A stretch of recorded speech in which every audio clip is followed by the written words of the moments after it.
Well, good evening. Welcome to YouTube. Welcome to YouTube. Welcome to Space Oddities with YouTube on the brain at the moment. Thank you for joining us. It's Tuesday. It's Guy Fawkes night in the UK. But here, to get away from all that explosive nonsense, it's quiz night. So you requested it. So we're happy to deliver. Yes, we're going to have another astronomy and sci-fi quiz tonight. And a lucky person, if they live in the UK, they will win a prize. So we've got a prize lined up for the winner. And we're really looking forward to this because it's been a few months since we did a quiz. So we're going to do one. So with us this evening, we have some of the usual tired faces here.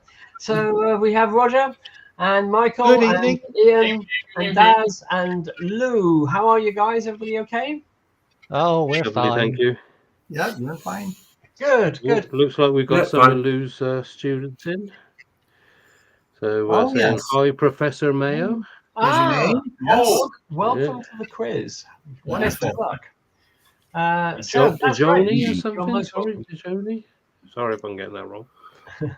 And if it's your first time here at Space Oddities, you're even more welcome. Thank you very much for joining us. Thank you for spending your time with us this evening. Just to give you a word of warning, you may have seen in the news the awful floods in Valencia in Spain. Well, that weather has been moving around Spain since. And this evening we have got torrential thunderstorms. We've already had the power off once this evening, just for 5 minutes. So if I suddenly disappear, then you'll know what's happened. I hope the power stays on, but you never know with these big storms. But it sounds a bit quieter out there now, so let's hope the power stays. So if we're in the middle of the quiz and I suddenly disappear, we'll have to do the remaining bit of the quiz that we haven't done next week. So there you are. But let's be positive. It's not going to happen. All right. Hope you've all had a great week.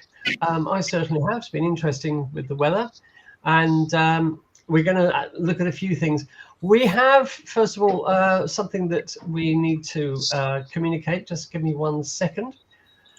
We have a new email address for the gallery. If you would like to send your images into the gallery, as I know some of you do, and thank you for that, we have a new email address. It's gallery@spaceoddities.space. And for general inquiries, anything you want to send us, info@spaceoddities.space. It's on the screen now. So gallery@spaceoddities.space for your images, and info@spaceoddities.space for anything else you want to send us, whether it's death threats, ransom notices, anything you want to send us. We're more than happy to receive anything, to be quite honest. So there we are. We will keep the other email address going for a little while yet, just sort of a crossover for anybody who hasn't found it. But in future, as of, well, week after next, let's say, the address for your gallery entries will be much simpler, gallery@spaceoddities.space. And then you don't need to put the word gallery in the subject of the email anymore. You can put anything in the subject of the email. I thought that'd make life easier for you. Certainly make life easier for Roger, because he now has his own dedicated gallery address. And he's been jumping up and down on his little feet for joy this evening. He's only just calmed down. He's only just come off the ceiling. He's absolutely ecstatic about this marvelous technological development. So there we are.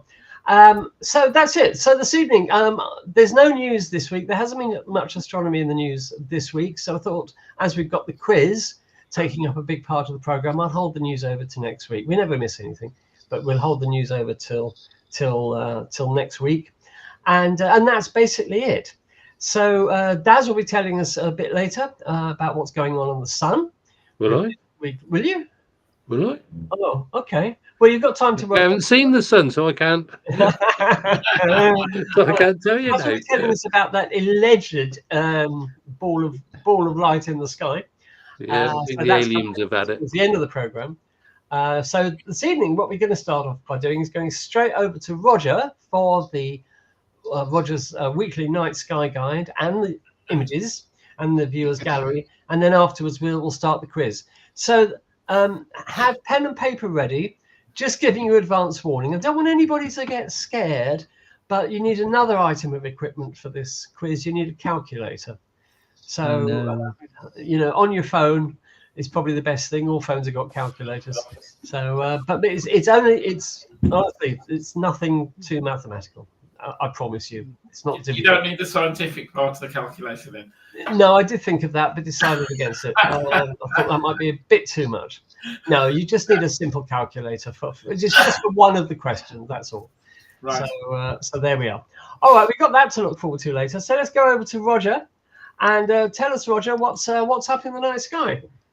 Well, everyone, before I get onto this, you'll all be pleased that I was not asked to do any questions.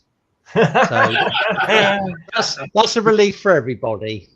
Those of you who haven't been watching Space Oddities long, you won't remember Roger's famous, or should I say infamous, quiz, where he posed us some pretty PhD level astronomy questions. And, well, put it like this, nobody scored more than a few percent, I don't think. That's when we instituted a ban on Roger doing the quiz until he'd learned his lesson, and I still don't think he has. I think it was a cunning plan on his part. Yeah. Yes. Roger, is there a night sky guide, or have we just got the gallery this week? We do have a gallery from our viewers over the last week, but we'll come to that at the end of my presentation. Okay, so bear great. with me. Here we Yes, go. I saw we'd had a few entries in. Okay. Yes. Right. Okay. So here we go from Bonfire Night to the 11th of November. Now, should there be a blessing of a hint of clear sky over the next week, which is very unlikely, we're coming up through the first quarter of the moon. Allegedly, it's that little ball of light that sometimes shows phases in the night sky. And I did manage to get a brief spell on Halloween, and this is what activities we did have in white light and calcium. So this is the last time that I've seen any clear sky enough to be able to get an image at all. So that's the sun, but we might hear more about that from one of my fellow colleagues later on. So during the week, should there be any clear skies, we've still got Saturn in the night sky, and we've also got Andromeda with the galaxy almost overhead, and we've also got Jupiter, Uranus, and Mars up in the night sky. These are currently for midnight times. So as you can see, Orion is now presenting itself, which precedes the winter constellations, which is all good and well for us. And we'll be getting on to seeing some interesting things coming from Jupiter, as it will be coming up to its opposition soon. Just before we get to sunset over the next week, we've got Mercury and Venus, but Mercury is still quite close to the Sun relative terms, so that could be a bit difficult. Although Venus is also still quite low in the horizon as well. But that will change towards the end of the year, where it will get considerably higher in altitude. Although it is setting about 60 minutes or so after sunset, so it's still a bit of an awkward object if you haven't got a very clear western horizon. Okay, so as we proceed through the week, we then go on to the some interesting transits, which we have got of Dione going over on the 7th, and if you've got that available, although that is quite early on, it's 7:30 in the evening, so that will present itself quite nicely, as Saturn is still of a reasonable height in the sky. And just a few days later, we've got Saturn just north of a waxing gibbous moon, so that could also present itself quite nicely, and that is about 10:30 in the evening. We've got a few clair-obscura effects over the next few days. This one's on Friday. The face of Albert Ignis, which we get usually around the first quarter. It doesn't present itself for very long due to the rising sun, but if you get it at the right angle, I think I've just about got the face there. it does present an interesting shadow effect. And then, of course, we've also got the eyes of Clavius, where you just get the rims of those two interior craters catching the head, just catching the lights of the early sunrise over that area. So watch out for that, and that's on the 9th. Right, we still have got Trinidad Atlas still available to see, although it is now rapidly starting to fade and will become a binocular object for the rest of the duration. It's travelling from Ophiuchus over to Aquila, and as of this evening it's estimated 6.9, although it will be fading to over magnitude 9 by the end of the month, so it is starting to rapidly decrease in its brightness. So we'll have to look out for some more comets to watch out for, unfortunately. Right, okay, so we do have some lovely images, as we always get from our viewers, and we've got a few daytime shots from Gerard. One we've got of a sunset, very nice layered clouds there, just to remind us what blue sky does look like when the sun does go down. Very nice. And we've also got a halo, which he caught on his iPhone. Nice. And we can see a nice glow around that object there. Lovely. Amazing. And more blue sky. That's probably the last time that he's seen the clear sky as well, I'm sure. Yeah. And Graham has been using his sea star of the Andromeda Galaxy. Oh, Lovely. Oh, lovely. That's very, yes, and they got some nice details there of the two satellites as well. Well done. Yeah. Some nice dark laying material there as well. Very good. Most impressed. And onwards with Jerry's M33 Triangulum. And he's done this over 2 nights with his Esprit 100. And here we go. Got some nice spirally arms there, oh, and some other details. Very nice. Very nice. Mm, Very nice. Wow, look at that. yeah, That's spectacular. very good. Well done there.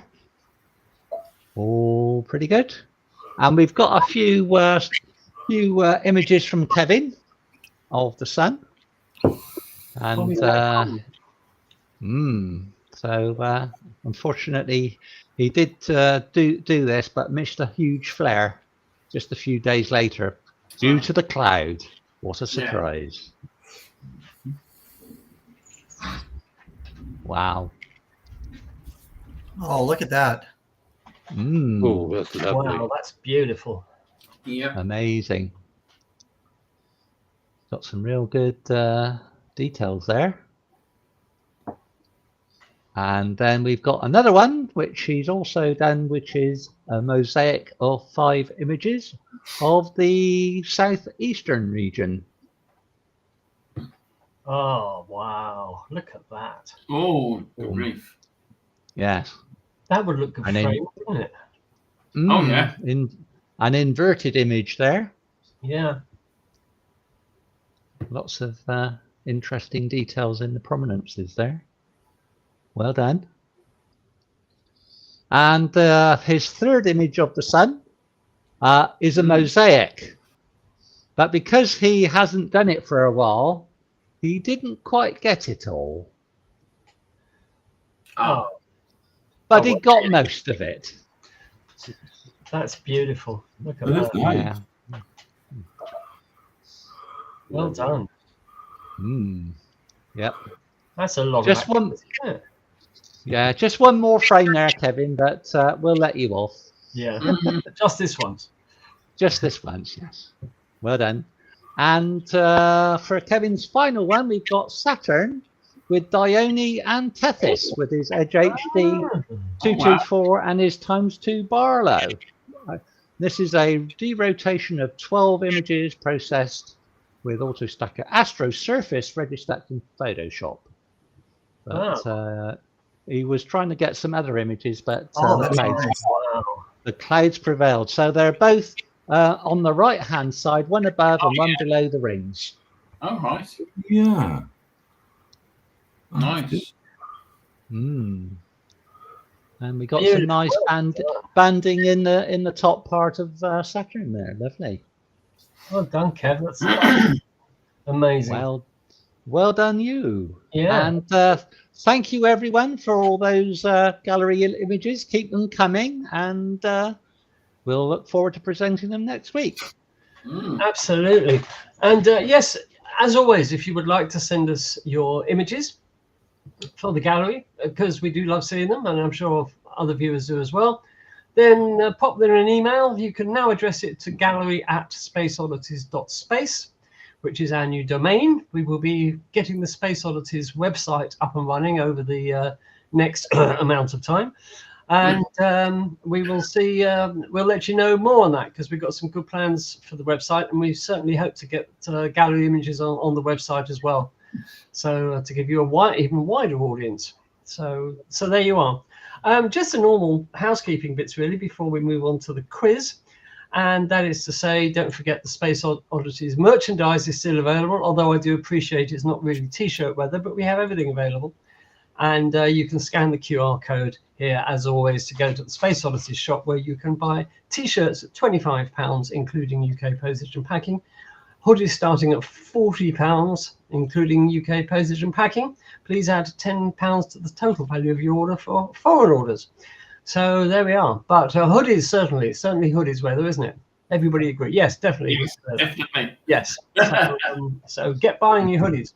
And it really helps us, obviously. It helps us keep the show on the road. So there we are. Okay. Now, is everybody ready for the quiz? Oh, I don't know about that. Yeah. No. You're breaking up, Andy. You're breaking up. I can't hear you. Can't hear you. Okay. Well, this is just a bit of fun. Don't forget. It's just a bit of fun. It's not to be taken seriously. It's just to have a bit of fun.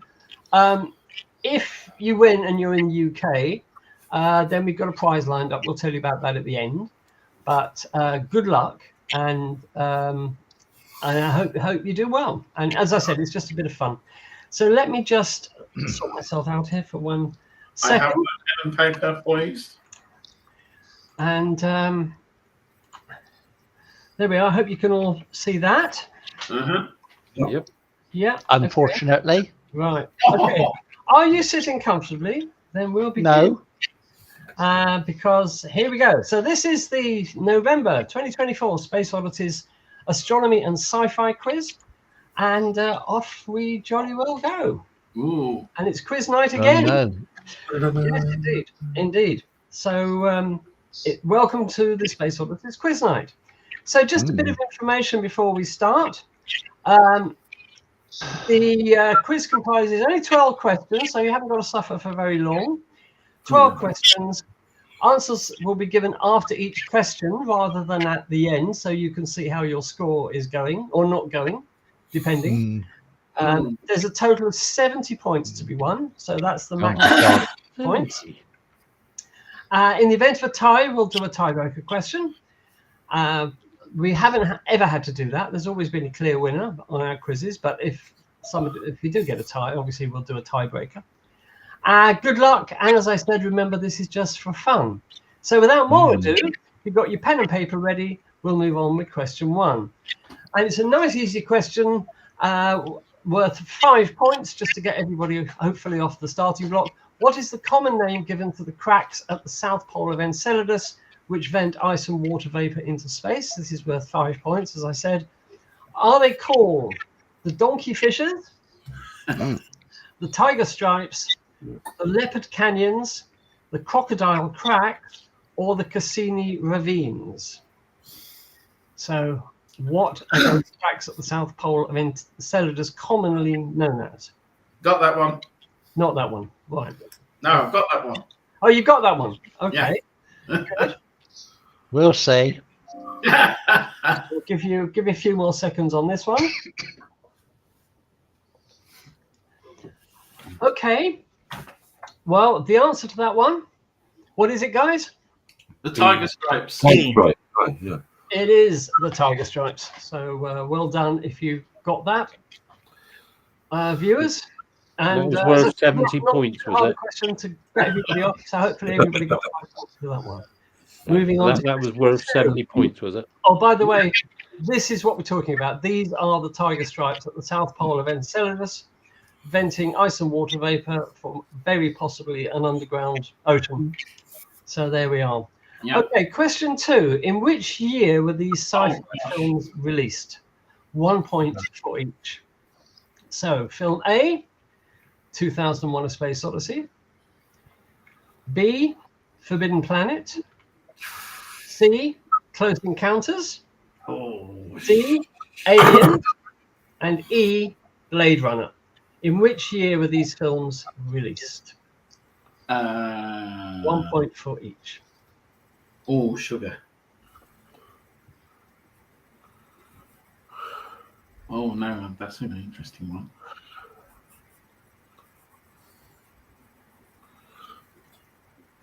Got them. Oh, well done. No, well, not necessarily right. It's half a point getting close. Yeah. Okay. I've Give me got, 2 more seconds on that one. well, the first one, I've got 2 dates in my head. I'll give you a clue, Michael. It's not 2001. Oh, I know that one.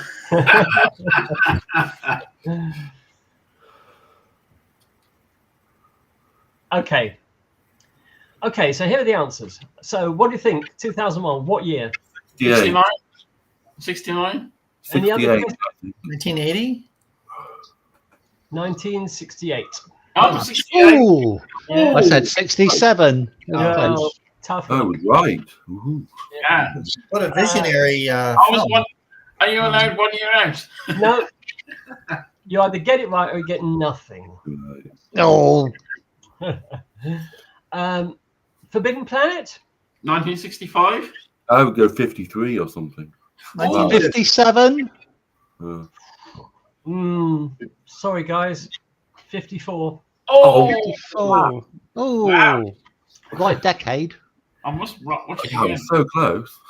I mean, if you look at that film, No. it's incredible to think that it is from the 1950s. Yeah, I It know. does look Yes, like 70 years. Yeah, absolutely Yeah. unbelievable, isn't it? If anybody has never seen Forbidden Planet, it's one of the classic sci-fi movies of all time. Absolute, it's brilliant. It's brilliant. Featured in Rocky Horror, so that's how we know it's good. Ah. Yes. The plot is based on The Tempest by Shakespeare, so they had a good plot to start with. Who was the Yeah. Yeah. head of Is it special- the first appearance of Robbie Robot? Yeah, I think Yes, so. it was. It's, It was. Who was the No first- points for that. We'll get Sorry, points for that. Michael, speak up. who was the special effects guy for that?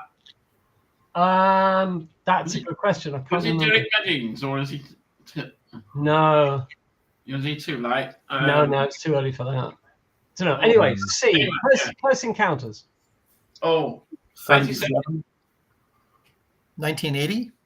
1987. 1977. Oh, Yeah. 77. Oh my God. Yeah. Of course, it was the year after Star Wars. Yeah. It was the year of Star Wars. Yeah. Oh, Star Wars. That's right. Yes. Yeah. Yeah. Oh, dear, I'm not doing really good here. 2 great movies came out the same year. Mm. All right, Mm. what about Alien? 79. 79 says Ian. Yep. I've got 89. 81. Right. It is in fact 1979. Oh, wow. Yay! And Blade Runner. 81. 82-ish. Oh, Anybody else? no 85. idea. Okay. Ian does it again. 1982. Genius. Oh, wow. Yeah, you got Well, I got 0 for that one. didn't plan it out. Oh, 1 year. Michael. I got one. Well done. Michael, was that you saying, "Oh, I've got them all"? No, You got them all wrong. I've got them all wrong. Yeah. You're not the only one, Michael. Don't worry. Yeah. I was a year or 2 out. That's about it. Yeah. The geometry teacher used to say, "Close but no cigar." I got 4 right, 1 out by 1 year. So there we go. Okay. Right, let's move on to question 3. Identify the following space vehicles. You get 4 points maximum because there are 4 of them, 1 for each. And if you get them all right, you get 1 bonus point. So you can get 5 points from this one. So identify these space vehicles. Oh, gosh. And the name has to be exact to get the point. Yeah. No, I can't. No, it's not. No, it's not that one. Anyway, I know 2 is obvious. Yeah, don't go blurting out any answers. And 3 is almost obvious. Oh. These are old guys. And 4, that's the one that, I know. Definitely know number 4. Okay, so let's go through these. So number 1, what do we think? Oh, Any guesses? Number 1? One of the Soyuz. I wasn't sure. Is it part of the Mariner series? was it? Yeah, I was thinking Mariner, but which one? Mariner 3? No, unfortunately, it's Mariner 10. Oh, it was Mariner 10. Yeah. Oh, but it's not turned the right way. That's how can you possibly tell? Okay. That's why I selected the image. Okay, what about number 2? Viking. Is Viking. Number 3? Lunicod 3. Well, Lunik? well done. I just had Lunicod, but Lunicod 3 is fine. Yeah, because that was the rover. You can tell it's a Russian rover because it's made out of bits of old Hoovers and tanks. So, I've changed my about number 4. Okay, they probably want it. Yeah. Number 4. Yeah, what do you think? That's Magellan. It's Magellan. Yes, It is. Right. Yeah. My first thought was Galileo, but then I noticed the antenna. Yeah, that's why I had Galileo. Yeah. Yes, because Magellan did not have a foldable antenna, but Galileo did, hence its problems. Yeah. It didn't unfurl properly. So I got 2 out of that lot. Okay, if you got viewers, if you got 4 out of 4, you can give yourself an extra bonus point and get 5. So there we are. Ooh. You get Okay. 4. Question Yeah, 4. What constellation is the star Canopus in, or Canopus, however you want to pronounce it? 2 points for this. What constellation is it in? Is it Octans, Antlia, Carina, Musca, or Indus? Yeah. Which constellation is Canopus in? I think I know that one. These are, of course, all southern constellations. So nobody really cares about them, but okay. And what is kind of what? It's a star. I think the star is that way. Got that bit. Oh dear. Okay. Does anybody want to have a guess? I'm gonna have a guess at Carina. Yeah, I'd go for that. Too, That's my guess. And me. Okay. And the answer what is. connection? Sorry, Michael. What connection has Canopus got with spaceflight? None, but it's got connections with astronomy. No, there is some. Funnily enough. Lou should know this. Okay, so what's the connection? Star tracking, bright star for navigation. Right, so you're talking about a TV sci-fantasy. No. All right, so the answer is C, Yeah. Carina. Yeah. Yay. Well done. Hey. And just to Hey. prove it, there you are. Oh, There's the right. constellation of Carina. Canopus is the brightest star in that constellation. Okay, so 1 point. There you Yes. are. So, Okay. Question 5. Oh, Add up the years. Here's where you need your calculator.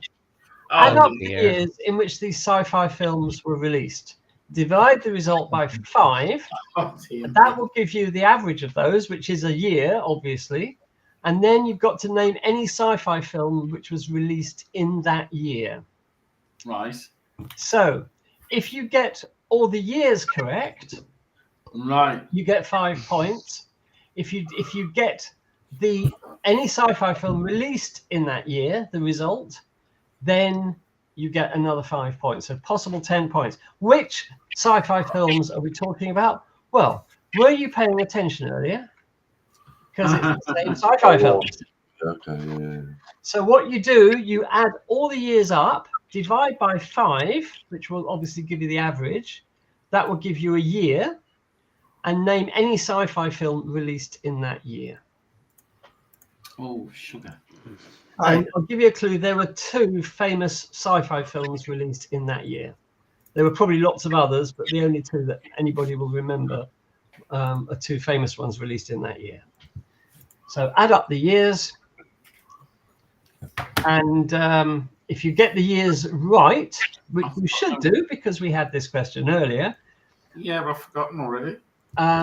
If you manage to name a sci-fi film released in the year of the result, then you get another 5 points. So possible 10 points to play for here. Just give you a while to sort that one out.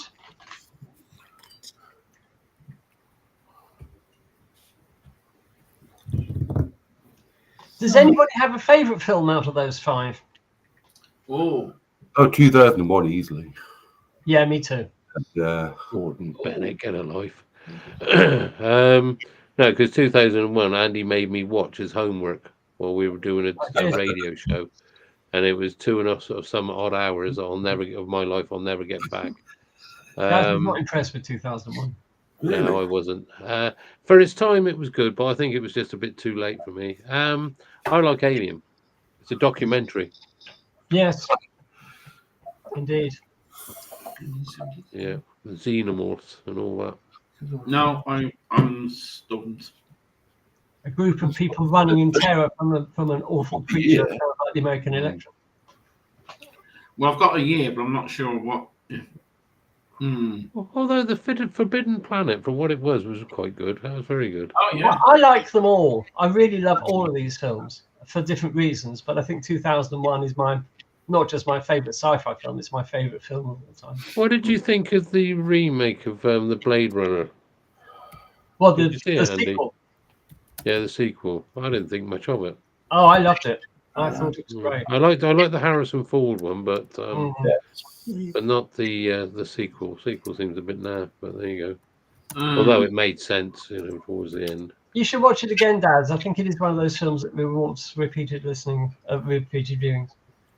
Okay, time's up. So if we add up all of those years, which are 1968, 1954, 1977, 1979, and 1982.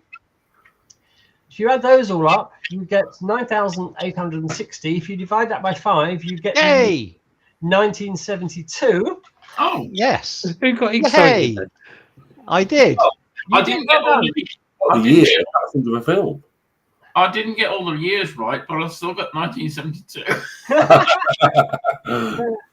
Okay. So, Roger, can you name any of the 2 main sci-fi movies of 1972? Oh. No. You're going to kick No. yourselves because, 1 second. 1972. Oh, Oh, what about E.T.? No, that was a lot later. Was it? You're going to kick yourselves because there were 2 that you will know. One of them was Solaris, oh, the original Solaris, not the yeah. remake. And the other one was Silent Running. Oh, of Oh, course. sure about it. That's one of my favourites. Yeah. Oh, Yeah. right. Huey, Louie, and Dewey. Yeah. That's the one. Yeah, exactly. Brilliant. So if you got the years right again, you get 5 points. If you've got one of those 2 films, there were a couple of minor sci-fi films when I looked it up, released in 1972. But as I hadn't heard of them, I didn't think many people would have done either. So those are the 2 I was after. So possible 10 points there. No points for me then. No. Just 5 from me. Just 5 for 5. you. Well, that's fine. Okay, let's move on.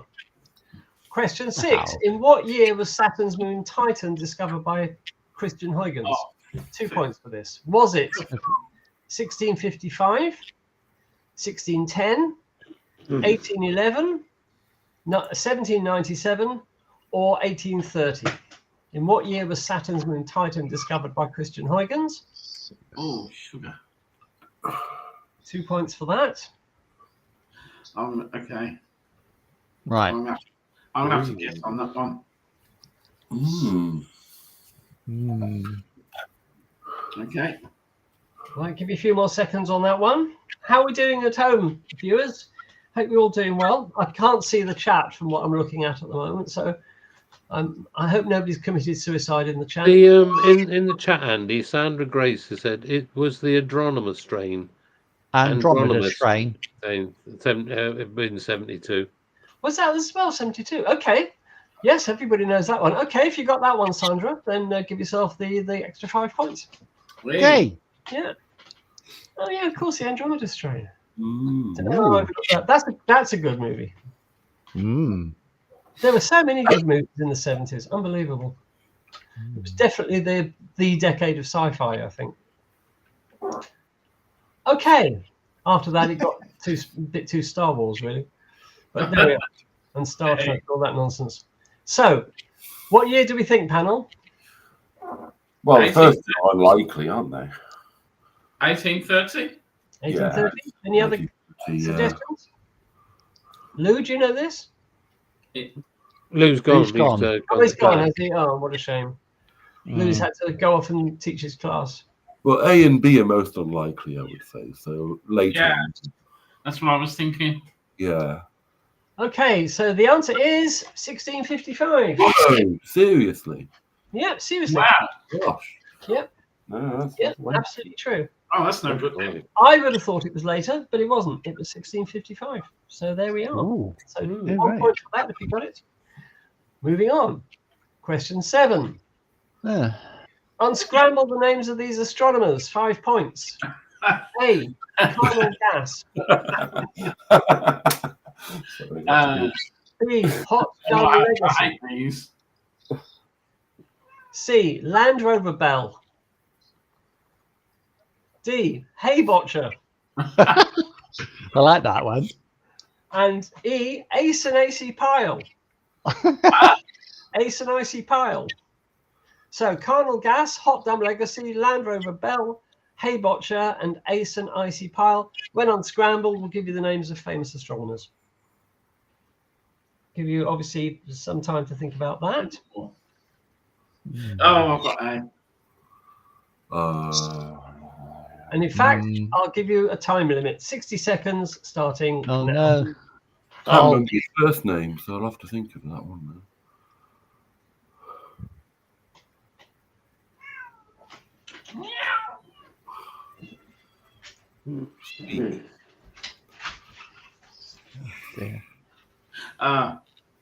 Oh no.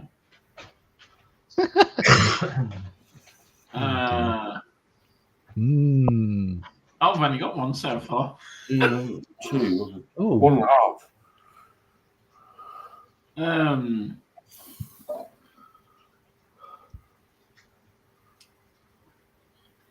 Got about 25 seconds left. Oh God. Help.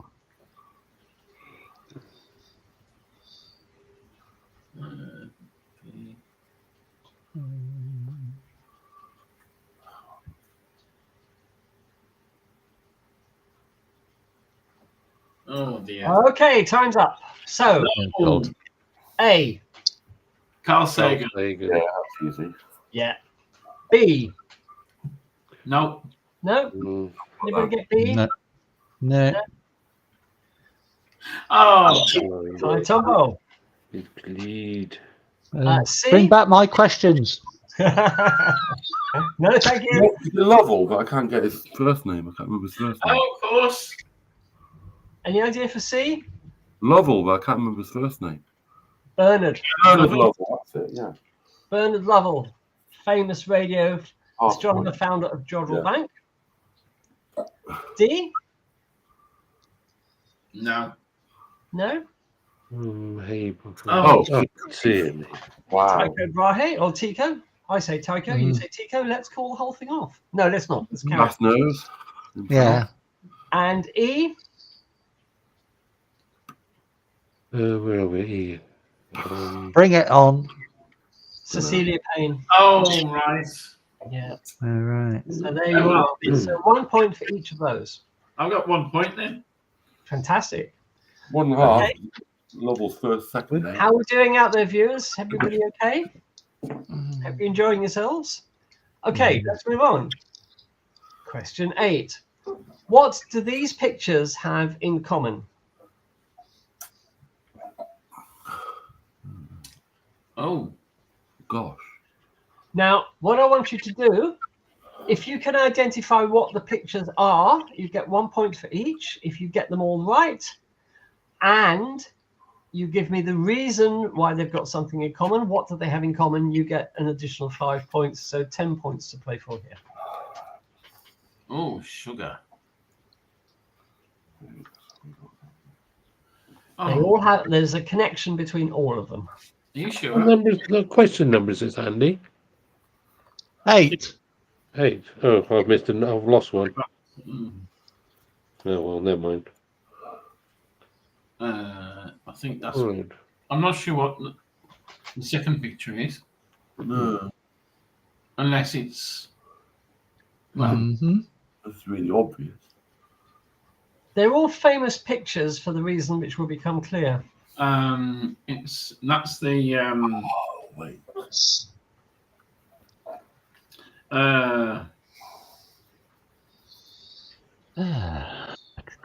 Yeah. Give me a few more seconds.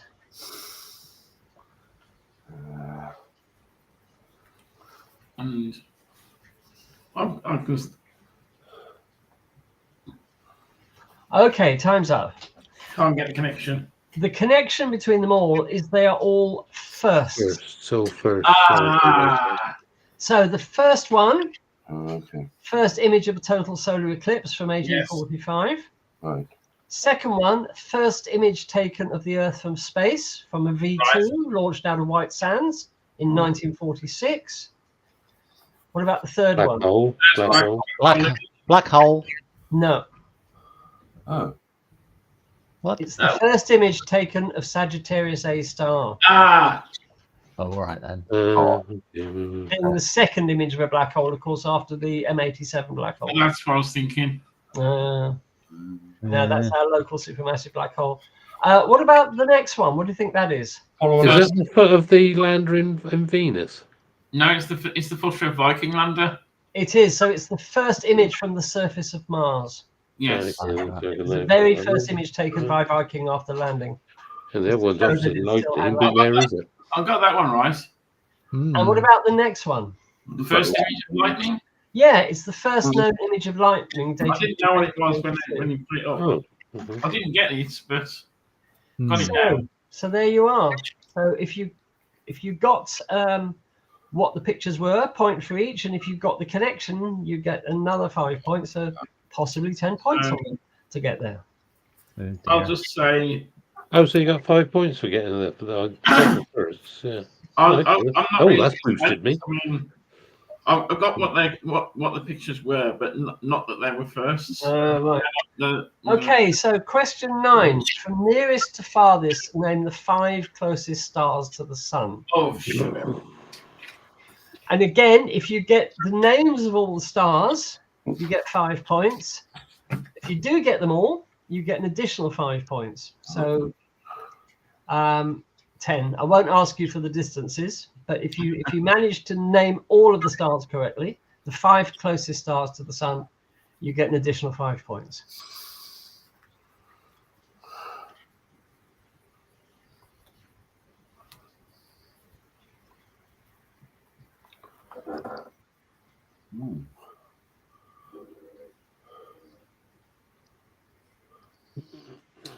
Oh.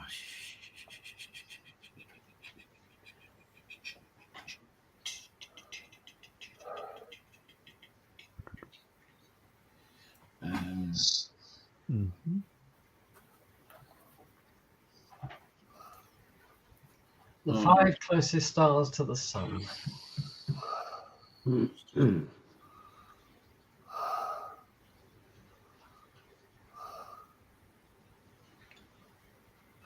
Well, I've got up to number 3. Same.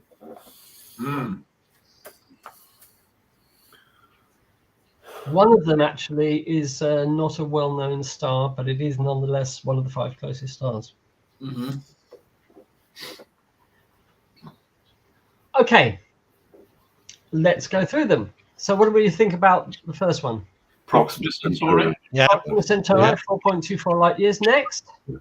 Barnard star. Okay, any other ideas? Alpha Centauri, surely. You're absolutely right, Ian. Oh, of course. It's Alpha Centauri A at 4.36 light years. Oh, Lobert. Sorry. And then you'll never guess what the next one is. B. Alpha Centauri B. Alpha Centauri B at Oh. the same distance. If you got those the wrong way around, it doesn't matter. I'll let you off if you got those the other way around because they are the same distance. That was a trick Alpha question. Centauri without A and B. Trick question. What about the next one? Any ideas? Barnard star. Barnard star Yeah. Yay. at 5.96 light years from the sun. And the last one? Sirius. Yes, or something. No. No. No. One closer than Sirius. Is there? Well, there's a Wolf Rayet or something, isn't there? Something like that, is it? Something close. Don't know. It is. What is Wolf it? 359 That's it. at 7.78 You light know that. years. Yeah, you did that. Sirius is about 8 light years, isn't it? I think. Yeah. I should know that from Star Trek. Yeah, I just give myself You 4 and now. your Star Trek, eh? Wolf 359 is the last one. So Oh, those are the 5 closest stars to the sun. I got 2 of them. Well Yeah. done.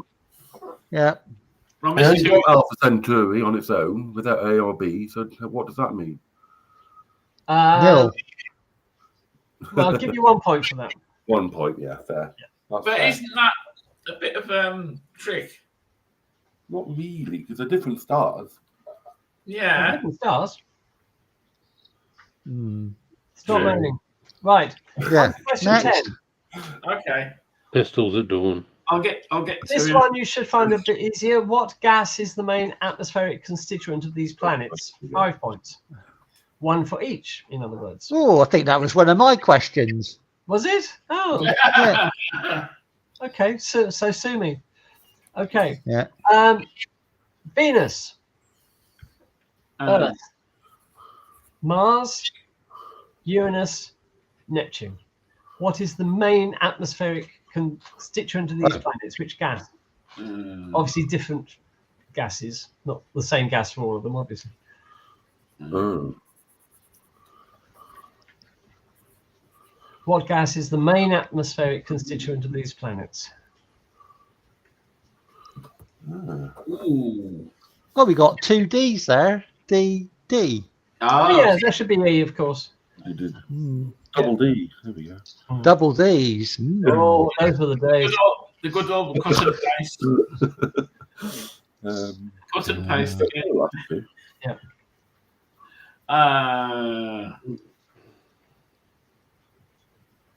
And I'm going to say the same again. Right. What gas is the main atmospheric constituent of these planets? Give you a few more seconds on that one.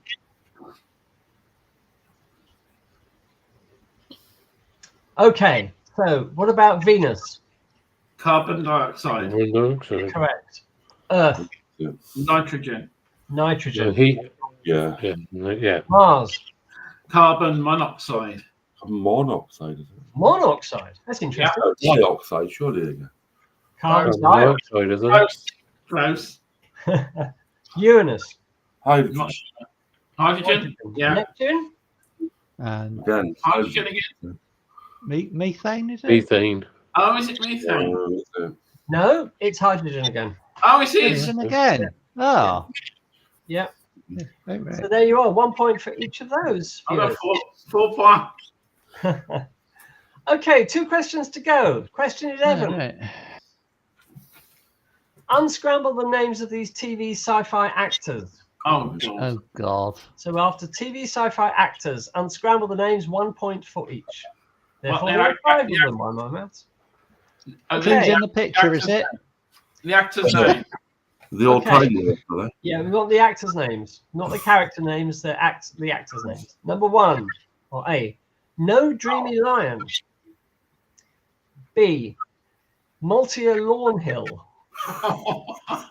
C, Tundra Animal. D, Wicked Traps Rat. What? And E, Coral Junket. No. Not a chance. There could be Here. a time limit for this one. 60 seconds, starting now. Oh, I need an app. Yeah, I'm useless at these. Hmm. Mm. No. Help. No. Oh, no.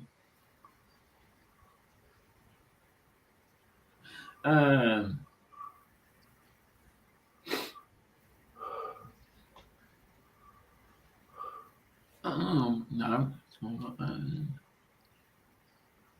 30 seconds. Gold.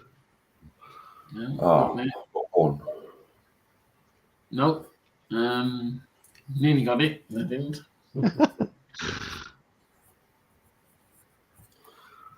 I'm just thinking of names and see if it fits in. That's what I'm doing. No. Okay, time's up. Right, what do we think for A?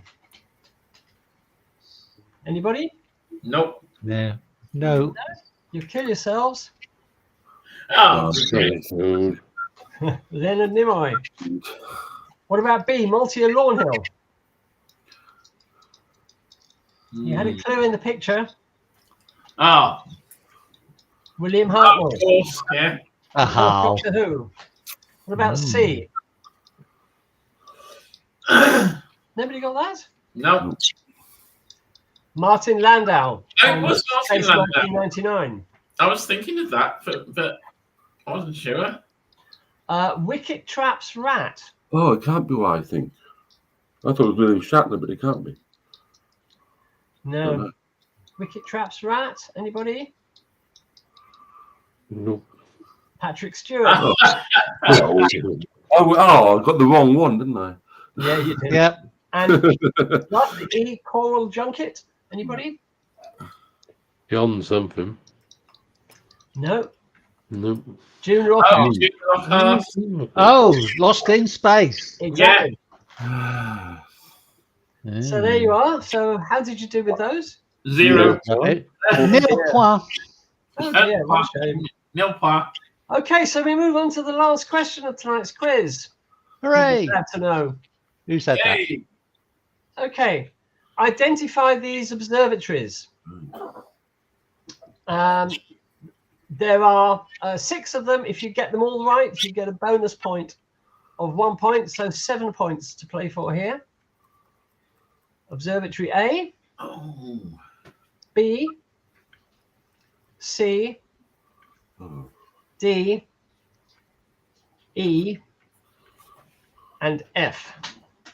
Oh. Identify those observatories. I I is think I know B. B is yes. I think what it's called. Say I can. I think C is oh, Don't say it. I'm not going to. That's a shame. No. I'm not sure about C. I think I know D though. Okay.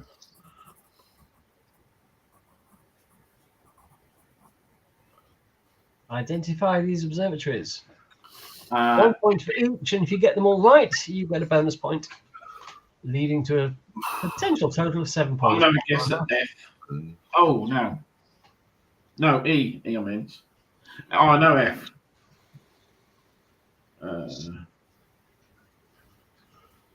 Give you a few more seconds.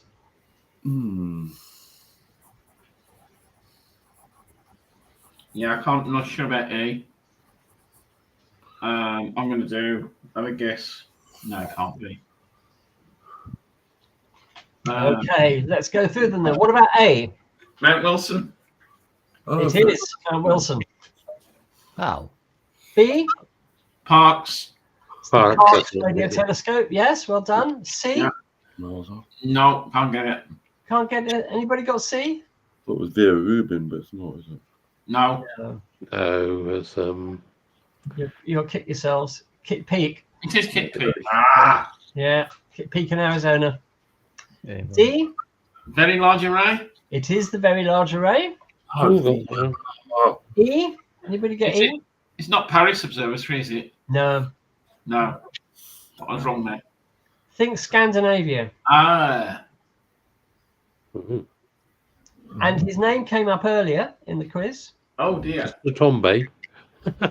Is it not Ptolemy's Observatory, is it? No, it's Tycho Brahe's Oh, observatory. right, of course. And does anybody know what his observatory was called? Oh, no. the Tycho Brahe Observatory. It was called Uraniborg. Oh, dear. Ooh, that Okay. sounds painful. I know F, Yeah. though. I know F. You'd probably get cream for that. Yeah. Yeah. And what I know about F. F? Greenwich. Royal Observatory, Edinburgh. Royal Observatory, Edinburgh. Well done. It's the Royal Observatory in One of Edinburgh. them. No, it's not Sparkford Lee.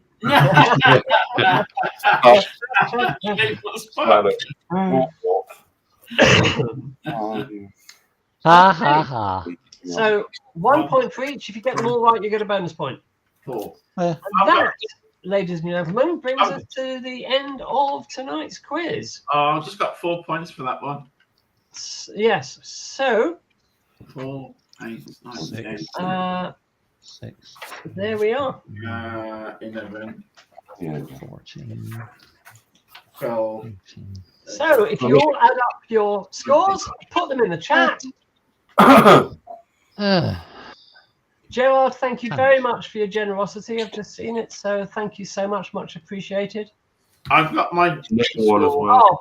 Paul Bogart, Yeah. thank you so much. Thank you as well. Very kind of you, Paul. Gerard, Paul, thank you so much for your generosity. Every little bit helps. Every bit helps us do more silly stuff like this. Very. Oh, What Derek's was the going scoring on. system on question 1, Andy? Can't remember. Yeah. What question was it? Question 1. Was it 5?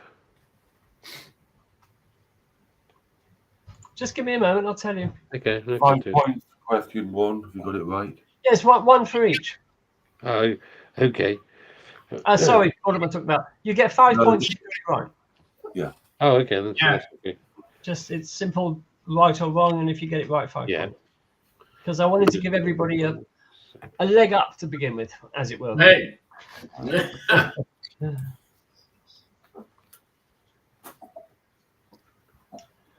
Okay, right. We're having some good scores coming in here.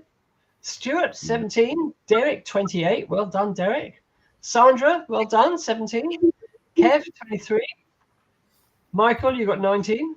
Yep. See me after class. Tess, 16. Well done. Lee, a magnificent 12. Ian, 28. Oh, looks like we could have a tiebreaker on our hands.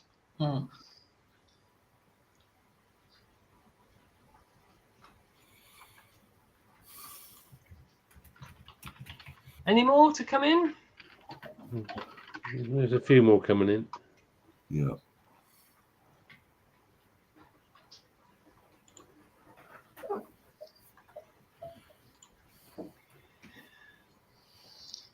I think Kev's confused himself. Hmm. He's got Yeah. 22 at the 19. top, and then he said, or possibly 19. Possibly, in fact. Possibly. Oh, I got 22 anyway. If anyone's interested. I got one more than Roger. So,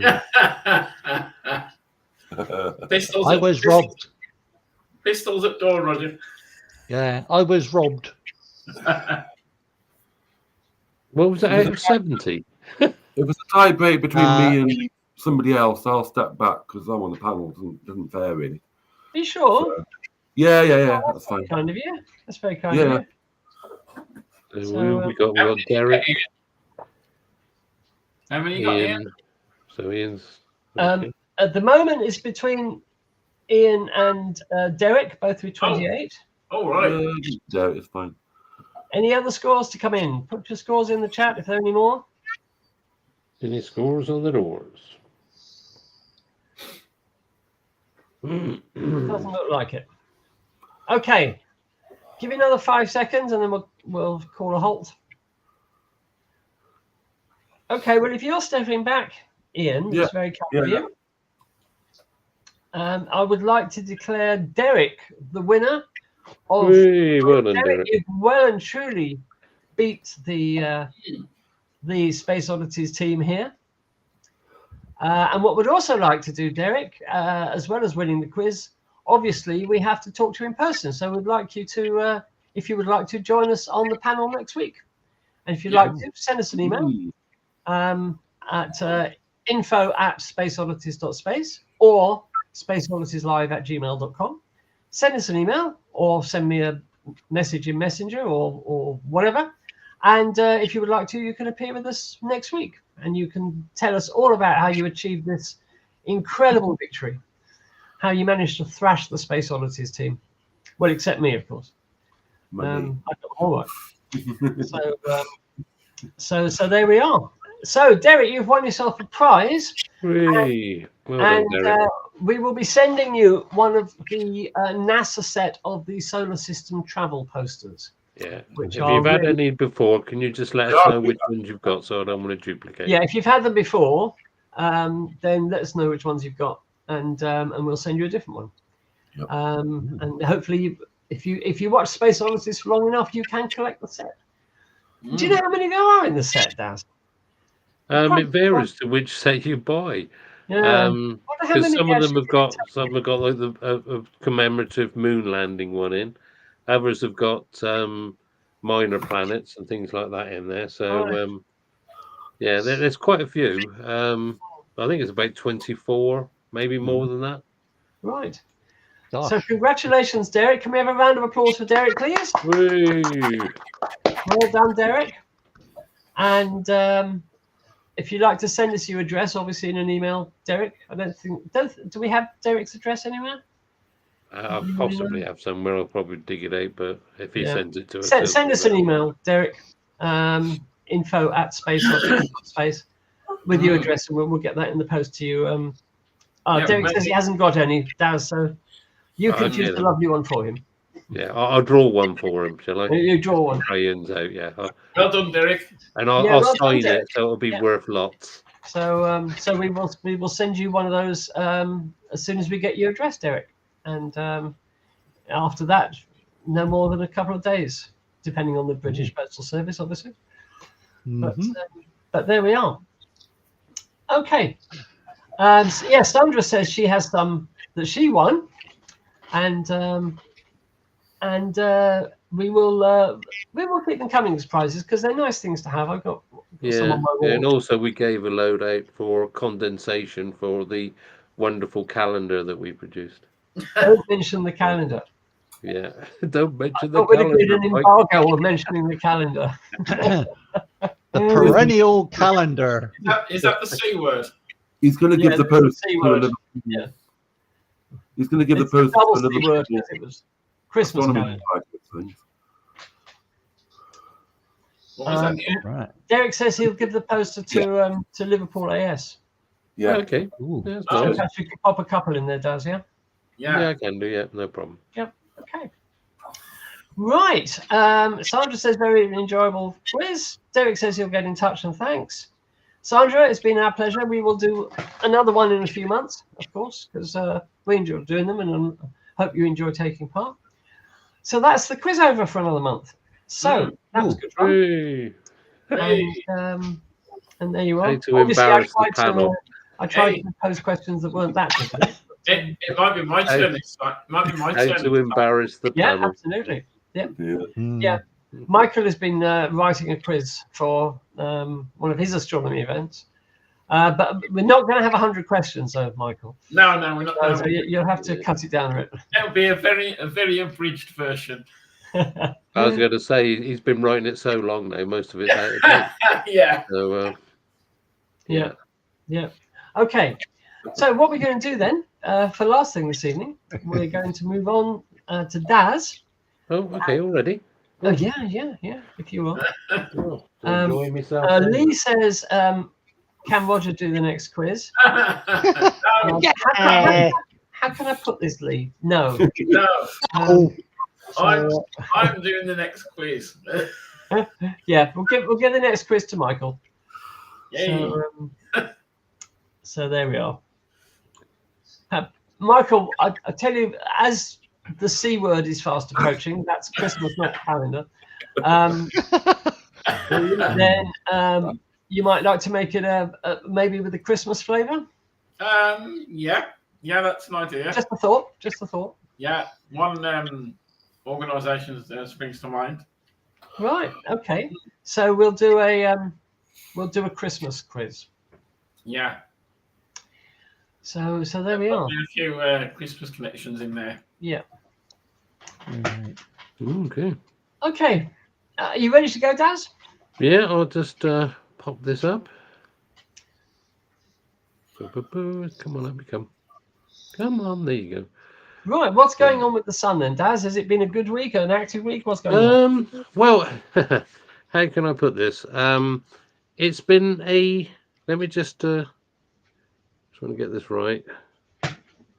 Right. Can you see my cursor? Yes. Yep. Yeah, that's good. Right. Okay then. Well, as we said last week, and well, it was announced beforehand, but of course, being ill, I didn't get to announce it last week. We are in the peak of the cycle 25. Now, as I said, it's not actually a certain point in time at the moment. It is actually a phase transition. It's actually transitioning from the increase on cycle 25 of sunspot numbers. We're sort of, they're saying we're at the sort of, it's almost like a plateau actually more than anything. Although it's a very spiky plateau when you look at the diagram. And then we'll have a decline. But it doesn't mean that because we're at the peak, things are going to quieten down. In fact, last week and the week before, of course, if you remember, they were quite quiet.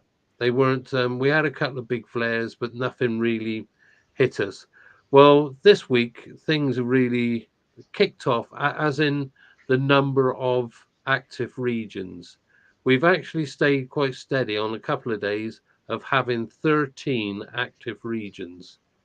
The average sunspot count is over 200.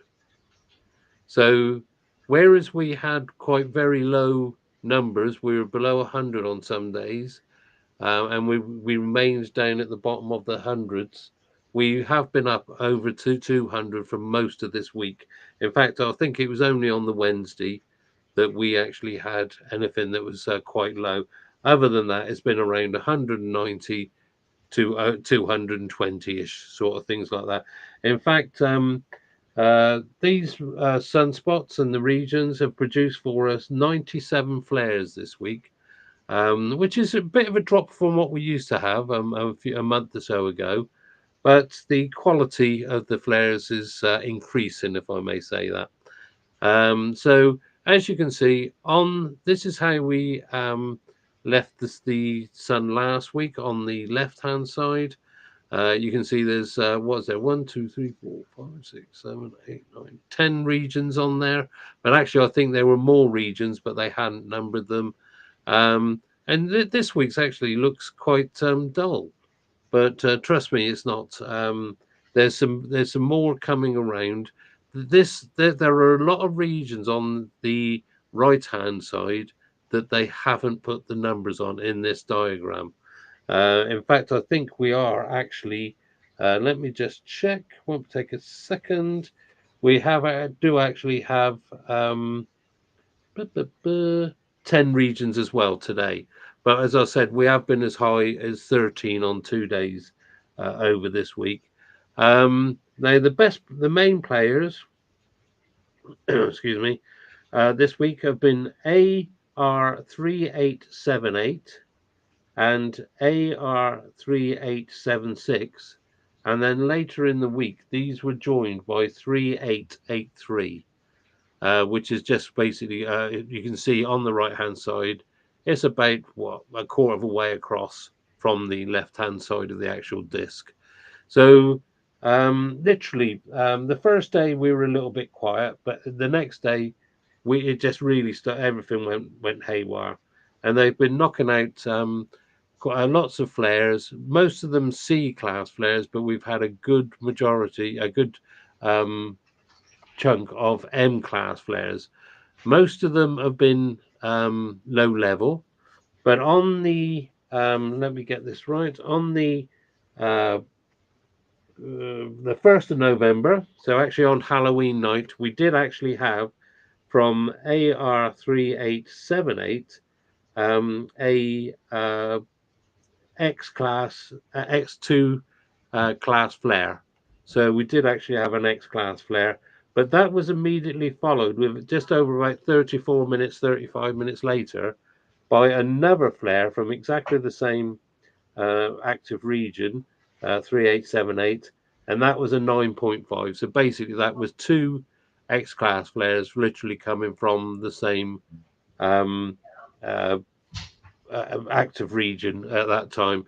Unfortunately, they were facing away from us. I mean, people got all excited. I did see it on some sites that they were saying, "Oh yeah, we've got some more more auroras coming towards us."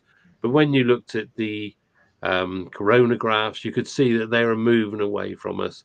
And although we did get slight halos, sort of like say 2/3 of a halo, anything that we did get was actually a glancing blow. So the only auroras, I mean, we didn't. You'll see in a minute. We didn't see any G.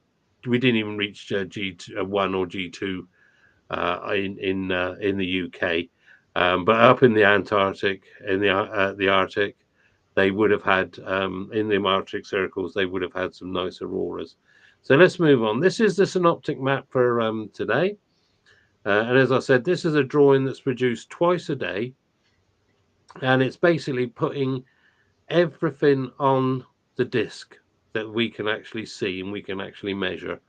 And as you can see, we have actually got 5 coronal holes, these dark areas.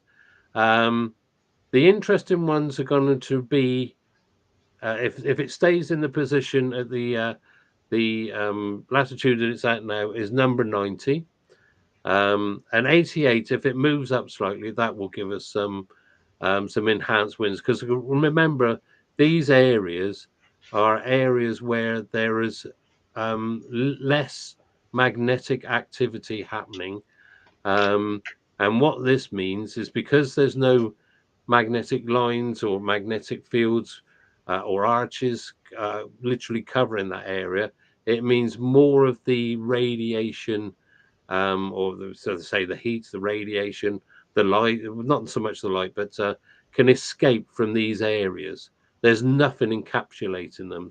Where you've got these active regions and you've got these other areas, which as you can see, there's plus and minus written everywhere. When you remember, when we look at the yellow sun, we can see all the joined up magnetic lines and everything. They are actually holding the heat and the radiation in on the actual sun. So those areas are hotter where there's least magnetic activity going on. The actual heat and radiation can escape, and they escape and they come towards us as enhanced solar winds. So that gives us a boost. So I'll keep forgetting to. I should be adding slides on it. So this is this. I'll put this one up on its own. It's the pink sun. It's 211 angstroms, the wavelength, and this is the week of coronal holes. You can see these black spots, and you can actually see how they develop. They will grow, they will shrink, and this is over the week. So we started off with these two. As we go on, as we get towards the end, you'll see one will come in from the north, one will come in from the south, but then they'll seem to grow and enhance themselves. But of course, when we first see them, we're looking at them at an angle. And it's not until they actually come round that you can actually see how dark they are. And you can see one coming in just about the 9 o'clock, and it's actually forming, and there's one in the middle that's forming as well. So this is how these things work. Everything is dynamic. Nothing stays the same. And what I will do possibly next week is I'll do a video which actually shows you the active regions, and you can actually see the sunspots on them. And as you run it through the week, you will actually see all the sunspots either move away or they'll come towards each other. The active regions will move up or down. So the sun is constantly, it's so dynamic. Everything is moving and things are changing every 5 minutes. Well, not 5 minutes, every sort of like hour or so that we can actually notice. So that was the coronal holes. As you can see two definite ones on there, but the two on the eastern rim, because we're looking at almost at where they're just got about to go off, we can't really see them that well. So next, what have we got? Now, this, as I said, this is an active sun. This is what happens when you put several wavelengths together and you form a composite. And look at all that actual turmoil. So you've got, and as I said, when we look at things in different wavelengths, we see different things because we're looking at things in different temperatures, different energy levels. So to be able to see some of these things, you have to look in different wavelengths. And this is what we do with the space telescopes. What we've done is we've put together, I haven't, but they've put together 211, 193, and 171, and they've laid them on top of each other.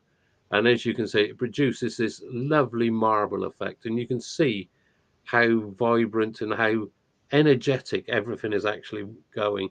And you can also see the coronal holes as well, which is absolutely gorgeous. So if you look at the sun in these, I'll probably do a quick PowerPoint or something just to explain what the different wavelengths, what we can actually see, and how we use them just to look at different features on the sun's face. So here we go. That was, again, that's the sun in, I can't remember what that is. I think that's 212. 212, is it? Again, you can see these. I think it's a composite because you've got the black holes, but also you've got all the active areas, and you can see that they're still in the southern hemisphere is far more vibrant than in the top. But you can see these bands where they sit. You can also see filaments, and of course these will be on the boundaries of on the neutral lines between the boundaries between plus and minus regions. So here's the week. Oh no, sorry. This is an event that happened. Let me get this right. I've confused myself there. But this was a filament liftoff that happened on I think it was on the 29th. I will run that again. It's in the sort of like where are we? Here we are. It's in the sort of like 5 o'clock region. If you watch this liftoff, absolutely fantastic. And it's in a second I'll show you something that will probably make your jaw drop. So there it goes. It lifted off. It threw out material into into space. Yeah, it's. I'll just show you one more time because I think it's fantastic. I think it's lovely. There we go. And you can also see it actually kicks off a filament that's just slightly in at the 5 o'clock region. If you look, you can actually, just so you can see this filament just here, just there. If you watch this filament while the actual eruption's happening, you'll see that it all starts to break up as well itself. So that was quite an extensive. It was a big ejection, but it was going southwest of us. And it wasn't associated with a flare or anything like that. So if I can find my cursor, there he is again. Now this is what I was going to show you. This is an Earth, a scale Earth, actually inside that filament as it lifted off. That shows you how big that filament was. I mean, you could probably get another, at least 10, if not more, Earths inside that actual arch itself. but it just shows you how long and how big that filament liftoff was. Right. Here we go. Let's start this off. Now, this is the week, of course, in about 2.5 minutes. Sorry, it'll be shorter, actually. But you can see this is in 171 Armstrongs. And you can see this is where I mean about, you can see the magnetic arches, which are joining between the sunspots. And look at all these active regions on there. It's absolutely, like I said, they don't number all of them because some of them are small. There is an active region that they think it's not going to go off.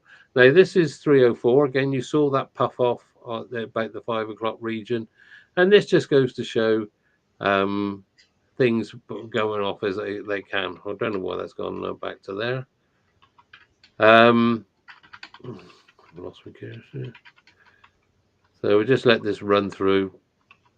But as I said, I look at all these active regions. Absolutely fantastic.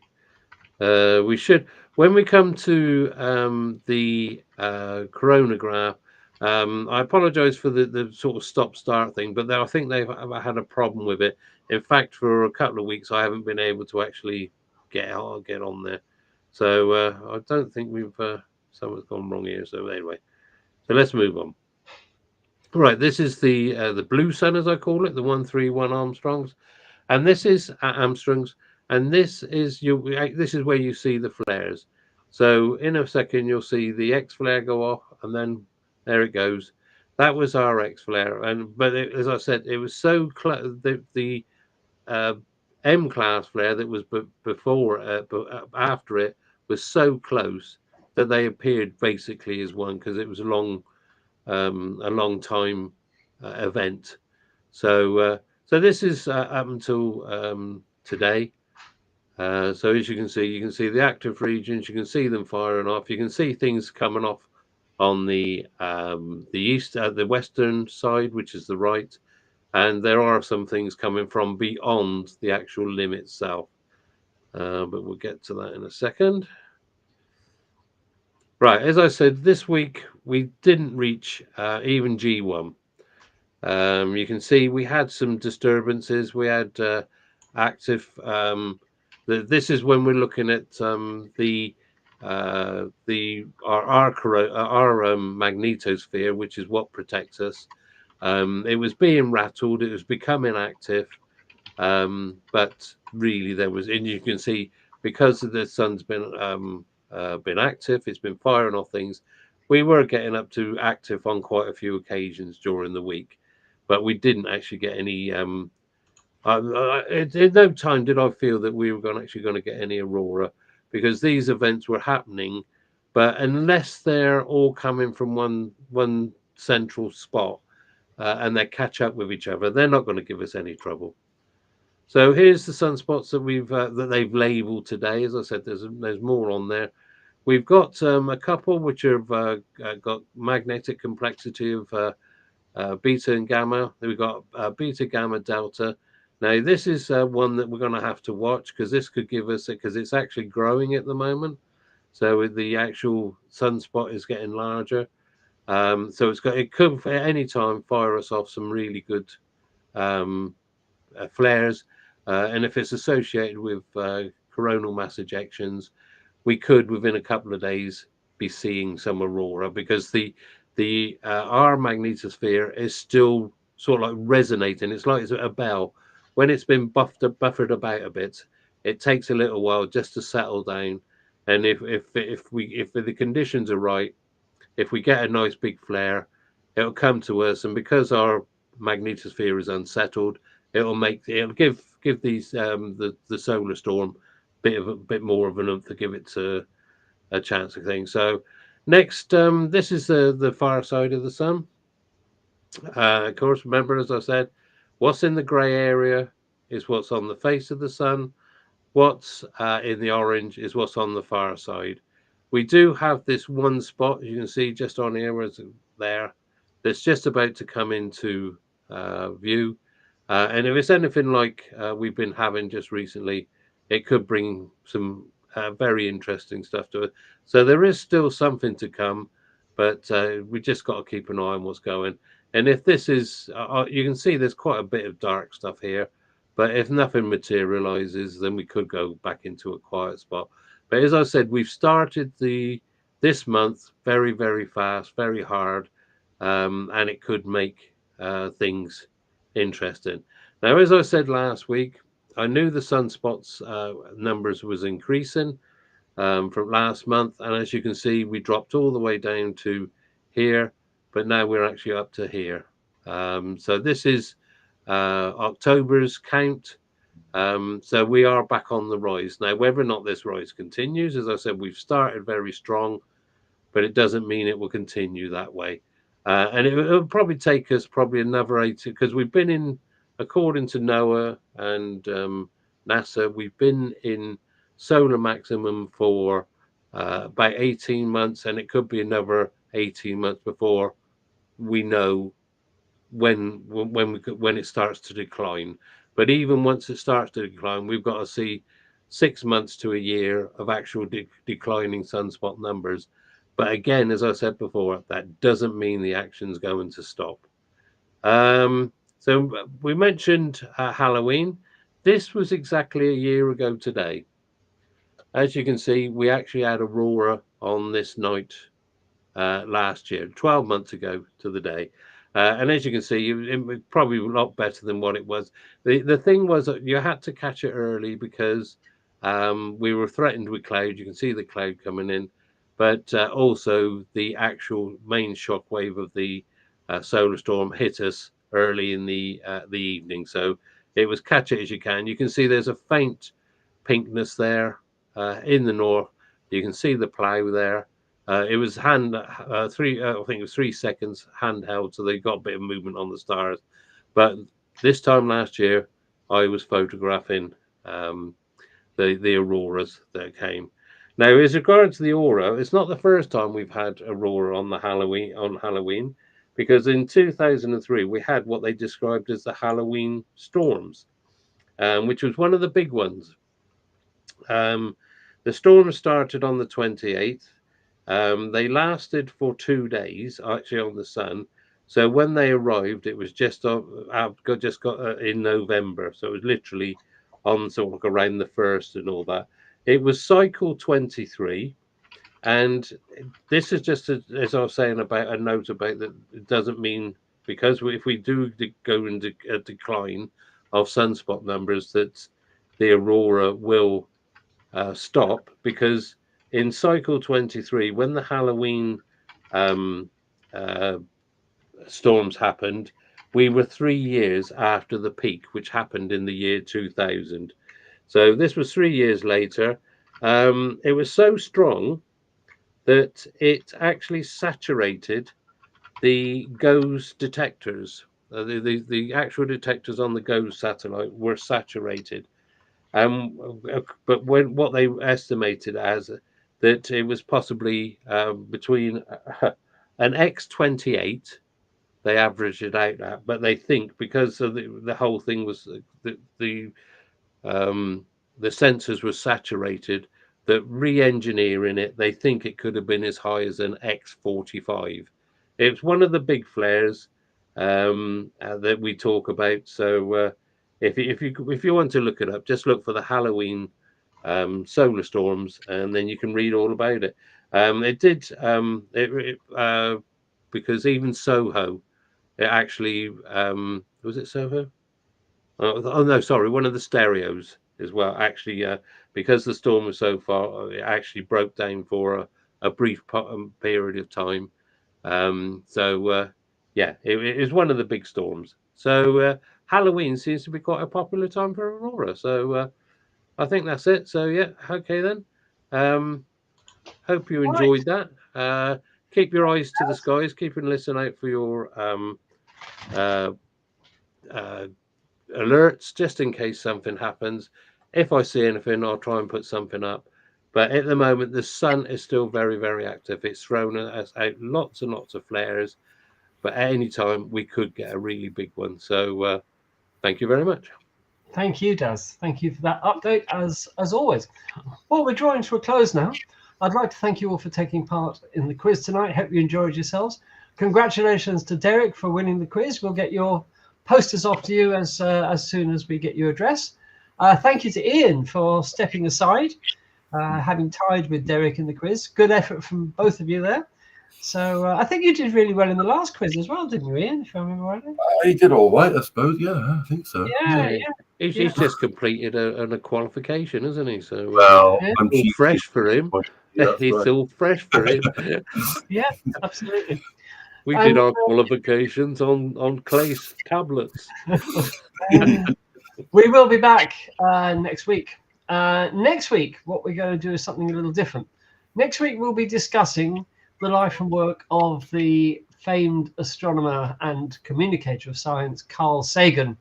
So we're going to be all participating in that discussion, telling you a bit about his life and work, because obviously Sagan is a much revered personality, and we adore him. So we're going to tell you all about his life and work, things you may not know, and we got that sorted out for next week. Thank you all for being here. Before we go, here's just one last question for the panel, and of course those of you at home as well. When the film The Matrix was released in France, do you know what its French title translated as? Oh dear. Mm-hmm. No, but okay. This is absolutely true, by the way. I never saw it. You never seen The Matrix? Nope. Oh, you should. It's a good movie. I obviously haven't lived. You haven't. You haven't. No. That's your homework for this week. Watch The Matrix. Well, yeah. Well, Is it- people think we're living in the Matrix, don't they? They think we're living in a Yeah. thing. So, Well, anyway, when the film The Matrix was released in France, its French title translates as "The Young People Who Traverse Dimensions While Wearing Sunglasses." Goodness sake. oh, rolls off the tongue. Yeah, I like that. Yeah. Literally rolls off the tongue. Absolutely. I Absolutely like, true. I like Jaws, the teeth of the sea. The Teeth of the Sea, indeed. Yes. Mm. And I like Grease, released in Argentina. Vaseline. Oh. Yeah, absolutely. Absolutely true. Mm. So there are lots of them.